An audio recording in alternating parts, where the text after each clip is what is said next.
Even Tesla fans are slamming its hyped-up cheaper EVs. Tesla's new affordable Model 3 and Model Y aren't getting the red carpet reception like it may have hoped for. Many longtime fans are slamming the automaker for releasing a car with what they're calling a terrible value proposition. If sales aren't propped up by the cheap trims, they could go the way of the cheap Cybertruck. Tesla's long-awaited affordable versions of the Model 3 and Y are finally here. What was rumored to be Tesla's $25,000 Model 2 has turned out to be a big ball of disappointment for many Tesla fans. Parts of the internet are now in full meltdown mode, delivering a pretty brutal response to the new models. Sure, the cars are cheaper, there's no denying that. And to make them cheaper, Tesla had to make certain concessions. But the argument from onlookers is that Tesla didn't innovate it, stripped a bunch of key features instead, and failed to lower the price enough to justify just how much the EVs were gutted. On X,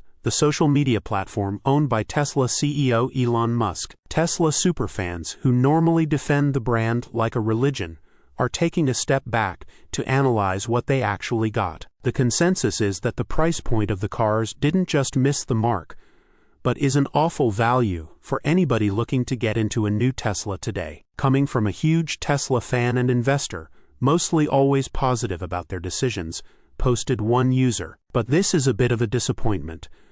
Nobody financing at this price is gonna give up that many features for a $5,000 discount. Doesn't make any sense to me at all. The more you take away, the more people run away, wrote another, pointing out Tesla's already minimalist design. Model trash, wrote another. More criticism was posted on Reddit. The various Tesla subreddits, some of which are typically pro-Tesla to a fault, were filled with users slamming changes that make little to no sense. For example, the rear cup holders on the Model Y are baked into the back of the center seat.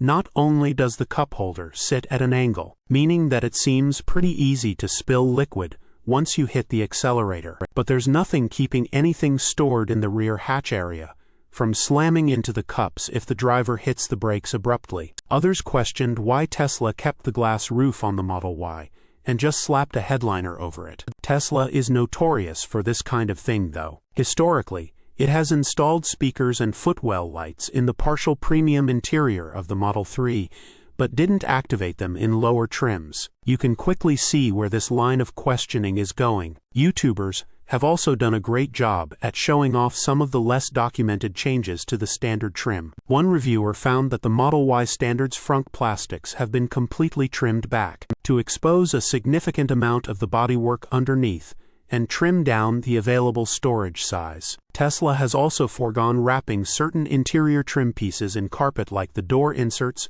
trunk plastics and glove box, which is said to result in more road noise. The reclining feature for the rear seats is now completely inaccessible from the car's hatch. No manual or electronic release exists. Speaking of seats, the front seats are still power operated. However, all adjustments must be made from the screen. Tesla also removed the pockets on the rear of the seats, one of the USB-C ports from the center console, the rear coat hangers, and even one of the rubber bump stops that make contact with the hatch to cut down on costs. Let's talk about the value proposition for a moment. The new standard trims of the Model 3 and Model Y are discounted by $5,500 and $5,000 respectively, or between 11% and 13%. Buyers of the cheaper Model 3 and Y will pay $98.50 per month less over the life of a 60-month auto loan, assuming an average prime APR for a new car of 6.78%. For many folks, $100 per month is a big deal. But what buyers lose for that $100, especially on the Model Y,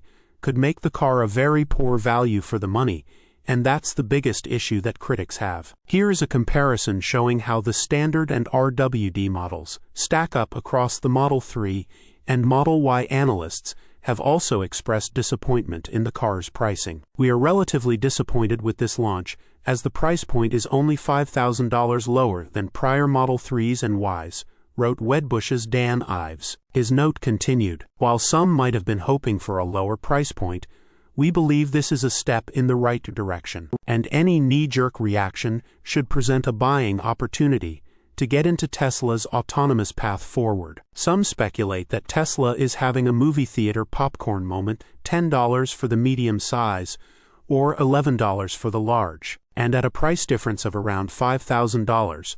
The trim positioned directly above the Standard makes a lot more sense for those wanting a bit more creature comforts in their car. Where the Model 3 and Y Standard might make more sense is within fleets. $5,000 starts to add up when it comes to businesses that want to move towards EVs. I'd say even for rental companies.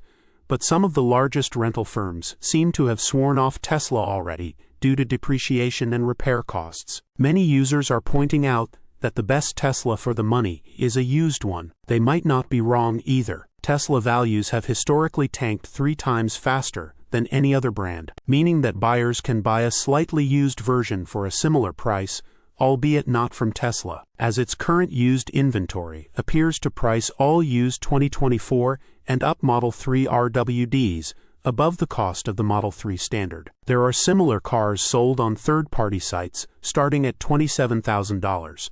And if you're willing to go with a pre-facelift 2023, can be had under $21,000. Is Tesla really out of pocket with how it priced the Model 3 and Model Y Standard? Or are consumers asking the automaker to squeeze water out of a rocket by demanding a lower price? It could be that the Model 3 and Y are really starting to show their age. Or maybe Tesla should have released this car before the USA got rid of the EV tax credit.